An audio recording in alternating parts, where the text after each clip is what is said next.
All right, kia ora everybody. 2 days to go. I know there's a lot of talk at the moment from those who are calling the election result before the majority of New Zealanders have even voted. But I would point out that in fact the majority of New Zealanders haven't yet voted in this year's election. More than 2 million people are yet to vote. And my message to them is that your vote counts. Your vote will determine the outcome of this year's general election. I know that when times are tough it's natural to think about change. But I know that the question a lot of New Zealanders are asking themselves in the last 2 days of this election campaign is change to what? Because change to National Act in New Zealand First would be a change for the worse for the majority of New Zealanders. If National wins, New Zealanders will lose. Their tax policy is a scam and New Zealanders now realise that. They'll cut $2,000 a year from the households that have the least in order to give over $1 million in tax breaks to each of the country's 300 wealthiest landlords. Thousands of jobs would be cut. Thousands of New Zealand homes would be sold to overseas investors. New Zealanders need trust and integrity in their Prime Minister.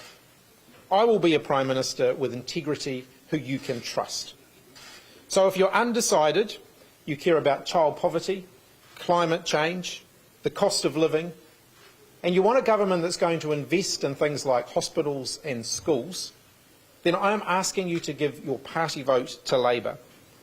This is going to be a very close election.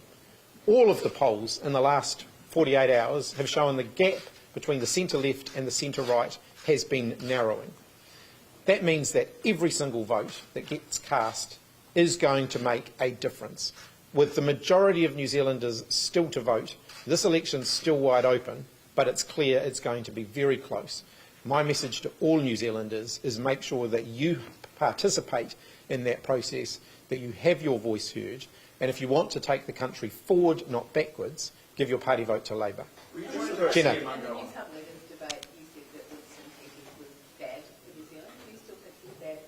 Yes, I do. I believe that a government involving Christopher Luxon, David Seymour and Winston Peters would be dysfunctional and it would take New Zealand backwards. Do you think that David Seymour is bad for New Zealand? Yes, I do.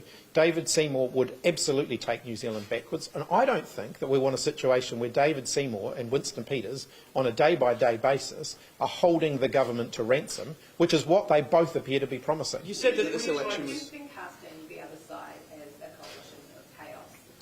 Do you have confidence that the public has confidence that your side would be stable? We've got a proven track record of delivering stable government. We worked very constructively with the Green Party. The Maori Party had a very constructive working relationship for 9 years with the previous national government, and I'm absolutely confident that we could form a constructive working relationship with them as well. You say that the... Absolutely not. I'm not going to stay silent during an election campaign in which there are political parties deliberately trying to drive a wedge between New Zealanders on the basis of race. I don't think that that's leadership. And I don't think that calling it out is in any way something that that leaders with integrity should shy away from. You said that...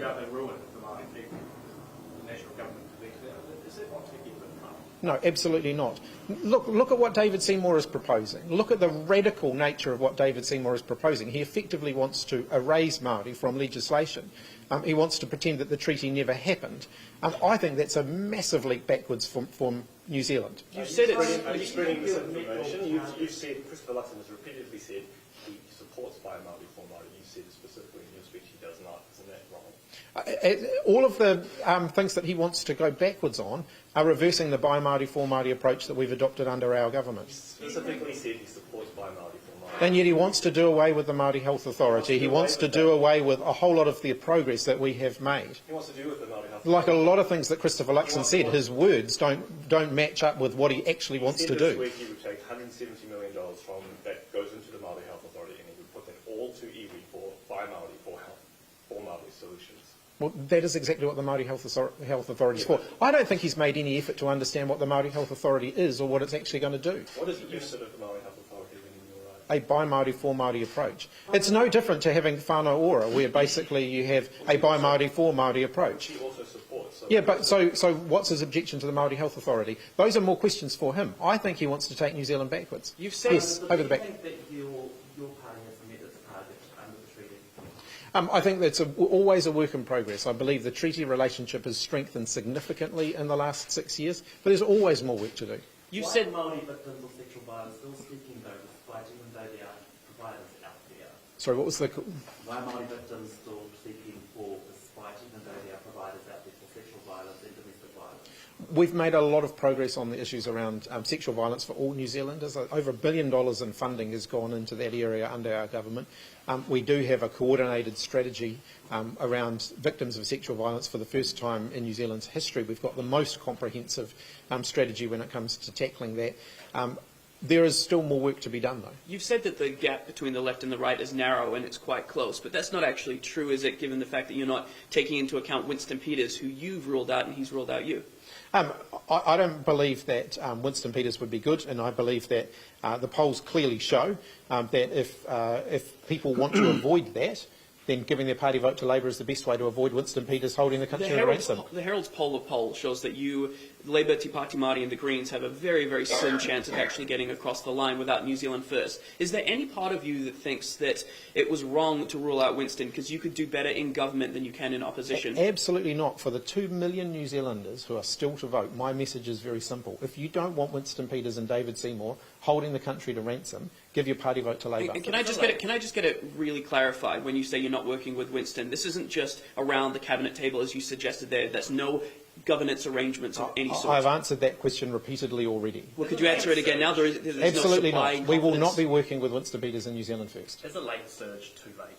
No, there's no such thing as too late until every single vote is counted, and the majority of New Zealanders haven't voted yet. So what do you see as your path to power at this point? Getting more people to vote for us, and there's still 2 million of them who haven't voted yet. Is race relations an issue that you've identified could pick up those undecided voters? I certainly think that there is a strong sentiment amongst Maori New Zealanders, amongst Pacific New Zealanders, and actually amongst ethnic New Zealanders. There is a strong sentiment of concern about the way race is being used to divide New Zealand by some of the political parties in this election. So for those people Yeah. left to vote, Labour was here doing similar stuff, trying to get South Auckland to vote, talking about race relations. Are you hoping to repeat that strategy this election? We've seen a very energised response in the last couple of days here in South Auckland. I'm expecting a high voter turnout in the next couple of days. Do you want to get South Auckland to vote? Well, doing exactly what we're doing today. what does the Labour Greens Te Pāti Māori government look like? That will depend on discussions that we have after the election. I'm absolutely confident that we have so much common ground. So it would be a government that would take climate change seriously. It would be a government committed to lifting children out of poverty. It would be a government committed to investing in our health system and our education system. It would be a government committed to supporting the most vulnerable New Zealanders during the cost of living crisis. And it would be a government, ultimately, that wants to bring New Zealanders together. Of the four co-leaders of those two parties, who would you prefer to be your deputy prime minister? Look, Carmel Sepuloni is the Deputy Prime Minister at the moment. Question that I asked. There's plenty. Well, I'm not going to have. I'm not going to have. I'm not going to have any coalition negotiations until the votes have all come in. Then that would be the opportunity to have those conversations. I get on well with all of them. They've all got different strengths and weaknesses. When the votes do come in on Saturday night, and there is no path, and if there is no path to power for you and your coalition partners, will you concede on the night? As I've indicated, I don't have a plan B. We will see what happens on the night. Why are so many Labour voters? A Māori Education Authority and a Māori Authority and a Māori Housing Authority, along the same lines as the Māori Health Authority. Māori voices at the table, decision-making table with your own budget. We're not proposing those right at the moment, but if you look at the work, say, in education that we have been doing around a greater degree of by Māori, for Māori approach, we have recently just passed legislation that gives wānanga a much greater degree of autonomy to determine their own future. We've been working really constructively with Ko Hangarau and Kura Kaupapa to ensure that they get a lot more self-determination in the way that they operate. They're both very successful models of educational delivery, and I'm confident that we can continue to to work with them. I don't necessarily, because of the way they operate, I'm not necessarily sure that we need a Māori education authority in order to give them greater self-determination, because in many cases those organisations actually want to call the shots themselves rather than have another organisation working with them on that. Prime Minister, your government has already committed $930 million to procurement for Māori services, but why are some services not receiving that? And sorry, there were a couple of people speaking at once, and I only got the. So why are some services not receiving the procurement funding that your government has already committed $930 million to? Well, in terms of government procurement, there are procurement processes. We allocate the money. We don't get involved in the individual procurement decisions. So it stops at the public service and doesn't get trickled down? No, the public service makes decisions about which agencies services get purchased or funded. Ministers don't make decisions about which individual entities get funded. But if your party was in government next year, would you make promises to actually ensure that that funding does get trickled down to people on the ground? Of course, the money that we give, we want to make sure that it is used for the purpose. So if money is being allocated to contract for services, then that's what we expect it to be used for. So I'll come back to you, Jenna. Don't worry about that other question. Okay. You said that the right is casting fear about a community, you said they're race baiting. Would you call the campaign that the right is running racist?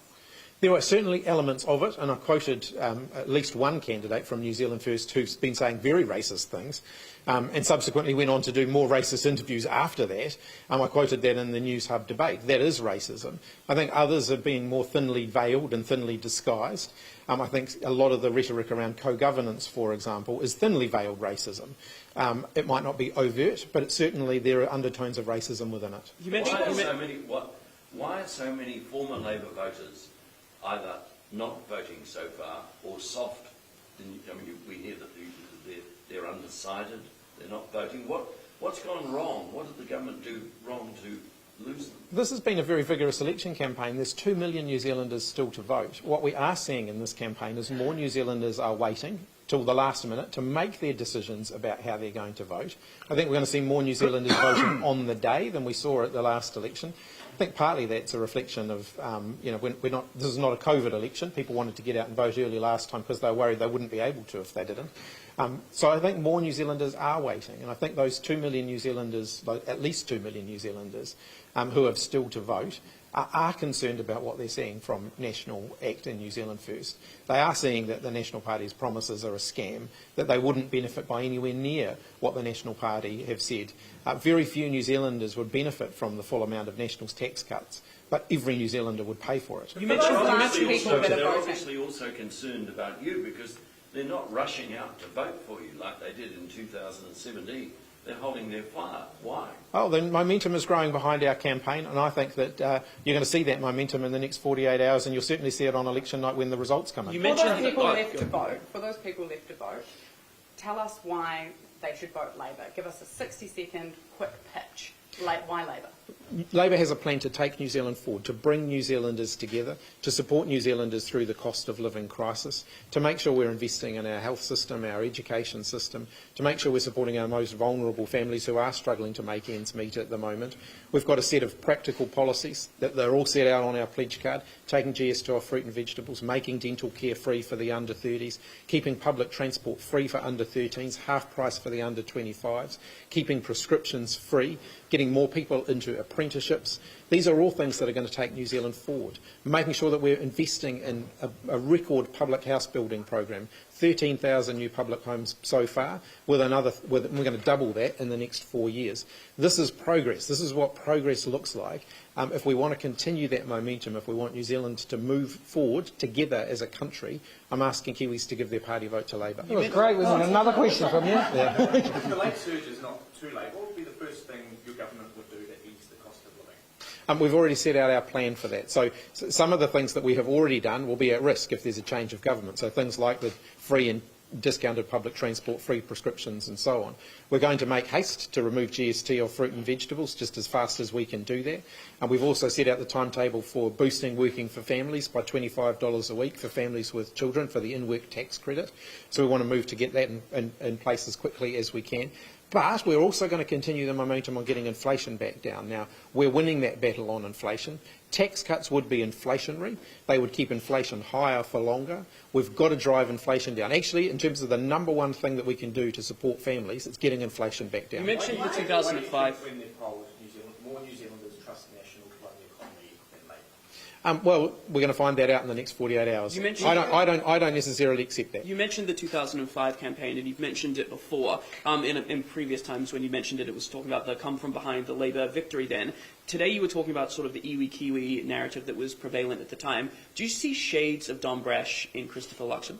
I certainly see shades of Don Brash in the overall campaign from the parties on the right of the New Zealand political spectrum, National Act and New Zealand First.